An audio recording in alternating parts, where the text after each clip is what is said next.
नमस्कार श्रोतेहो. ओम जयंती मंगला काली भद्रकाली कपालिनी दुर्गा क्षमा शिवा धात्री स्वाहा स्वधा नमोस्तुते.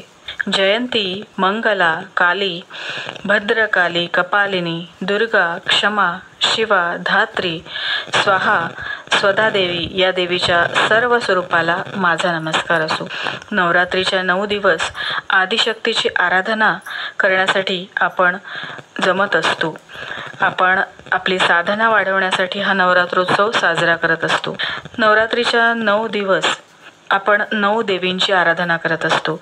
आज चौथी माळ म्हणजे नवरात्रीचा 4था दिवस आणि या दिवशी कुष्मांडा देवीची पूजा केली जाते. विश्वाची जी सर्जनशील शक्ती आहे ती म्हणजे कुष्मांडा. पृथ्वीवरील वनस्पती संपत्तीशी ती संबंधित आहे.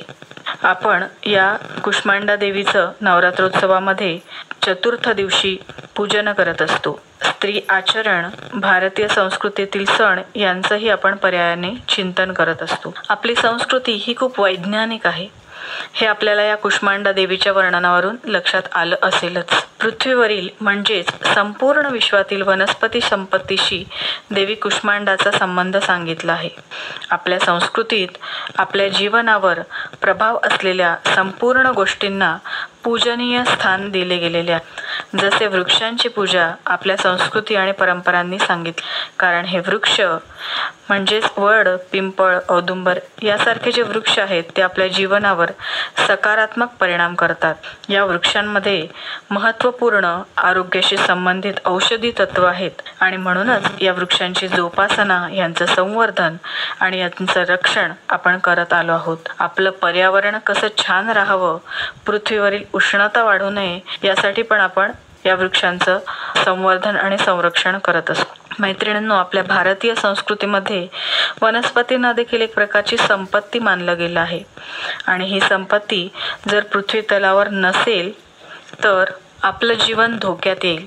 आणि म्हणूनच आधीपासूनच संतांनी देखील हे जाणलं होतं आणि म्हणूनच संत तुकाराम महाराज म्हणतात, वृक्षवल्ली आम्हा सोयरी वनचरी.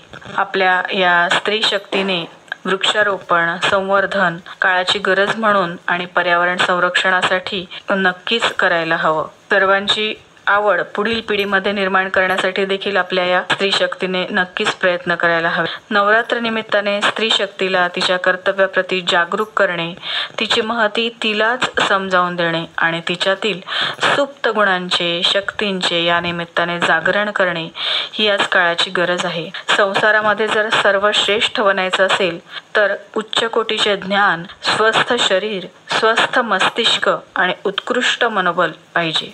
ज्ञानी, विद्वान, सदाचारी, परोपकारी, उदारमत असलेली स्त्रीच सर्वोच्च स्थान मिळवू शकते आणि या दैवी गुणांनीच दिव्यता, सुशीलता, वर्चस्विता, तेजस्विता आणि प्राणशक्ती यामध्ये आपली वृद्धी होत जात असते. प्रत्येक माता भगिनींनी जीवनामध्ये श्रेष्ठ आणि यशस्वी कीर्तिमान होण्याची इच्छा केली पाहिजे आणि सदैव सत्कर्म करत समाज उपयोगी कार्य करायला हवे. ज्याप्रमाणे आपण आपल्या संसारात बघतो की सूर्य, चंद्र, पवन हे आपल्यावर सतत उपकार करत असतात आणि नित्य आपलं जीवन आनंदी आणि आरोग्य संपन्न असावं म्हणून ते प्रयत्नरत असतात.